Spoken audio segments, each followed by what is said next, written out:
Loss of resources, growing populations, land availability, and energy efficiency are all big challenges that are greatly impacting the agricultural industry. How can we provide the space needed for farming whilst also creating the renewable energy sources needed to power them? The answer to this question formed a new and rapidly growing industry in the United States called agrivoltaics. What is agrivoltaics? Simply put, it is the combination of the traditional farming and energy farming.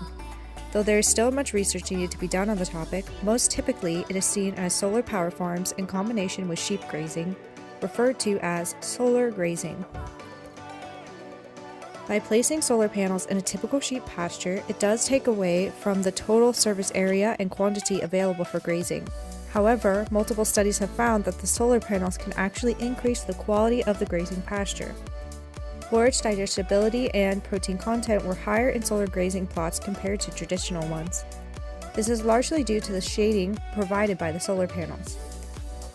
In the US, the largest producers of sheep are the states of Texas and California, both of which average summer temperatures of 30 to 40 degrees Celsius.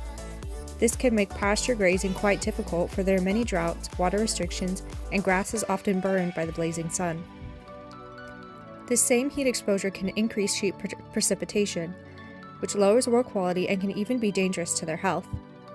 As stated in a California study from this year, sheep are effective grazers, easily able to maneuver between solar panels and can graze on steep slopes, utilizing the panels to provide shade and protection from the climate conditions.